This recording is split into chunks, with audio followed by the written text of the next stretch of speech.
Hi అండి. ఈరోజు మా అమ్మగారు వెల్లుల్లి పచ్చడి చేస్తున్నారండి, నిలువ పచ్చడి. అది చూడండి ఎలా చేస్తున్నారో. ఇది నా ఫస్ట్ వీడియో అండి, కొంచెం లైక్ చేయండి, షేర్ చేయండి. వెల్లుల్లిపాయలు నూనెలో వేగాక పక్కకు పెట్టుకోవాలండి. తర్వాత ఇంగు వేసి బాగా కలుపుకోవాలి. కలుపుకున్న దాన్ని చూడండి బాగా కలుపుకొని కారం, ఉప్పు, తర్వాత మెంతిపొడి, ఆవాల పొడి అన్నీ వేసి చేశారండి. ఆ కారం ఆల్రెడీ ఇది కాకుండా మ్యాంగో పచ్చడికి కూడా పెట్టారండి, అందుకనేసి అది కలిపేసి పక్కన పెట్టుకున్నారు. దీనికి కూడా కలిపారు. చూడండి పులుపు కోసం 2 నిమ్మకాయలు పిండుకోవాలి. పిండుకున్న దాని రసాన్ని ఆ వెల్లుల్లి కారంలో కలిపి పక్కన పెట్టుకోవాలండి. ఆ వెల్లుల్లి పచ్చడిలో కలుపుకొని పక్కన పెట్టుకోవాలి. ఎందుకంటే పుల్లగా ఉంటేనే కదండి పచ్చడి తినగలం మనం.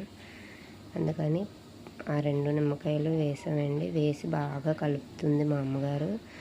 తర్వాత కరివేపాకు, శనగపప్పు,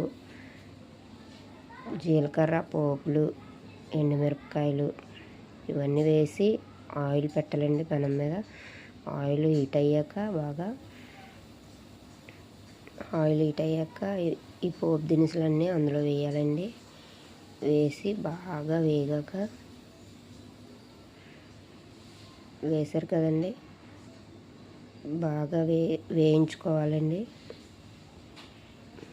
చూడండి మా అమ్మగారు వంట చేస్తూనే పొయ్యి క్లీన్ చేస్తూ ఉంటారండి. అది పక్కన పెట్టుకోవాలి. పక్కన పెట్టుకున్న బాగా చల్లారిపోయాకే పచ్చళ్ళలో మనం వేసుకోవాలండి, లేదంటే పచ్చడి పాడైపోతుంది. అందుకని చూడండి మా అబ్బాయిది ఫ్యాన్ పెట్టి చల్లారి పెడుతుంది మా అమ్మగారు.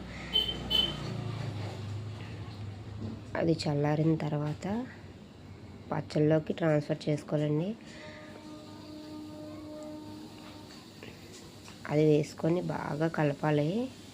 ఎందుకంటే మనం సాల్ట్ అది ముందే యాడ్ చేస్తాం కాబట్టి ఈ పుల్లో ఏం వేయవసరం లేదు.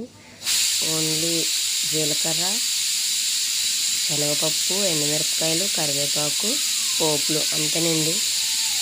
అది వేసుకున్నాక బాగా కలుపుకొని ఒక్కటి కూడా ఉంచకుండా మొత్తం చేసేస్తున్నారు చూడండి. ఊడ్చి మరీ వేసేస్తున్నారు మా అమ్మగారు అయితే. మా కుక్కర్ చూడండి ఎన్ని విజిల్లు వస్తుందో. పప్పు మామిడికాయ కూర వండుతున్నానండి నేను ఈరోజు.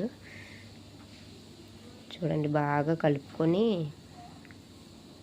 బాగా కలపండి, ఎంత వీలైతే అంతలా కలుపుకొని వీడియోలో చూపిస్తున్న విధంగా కలుపుకొని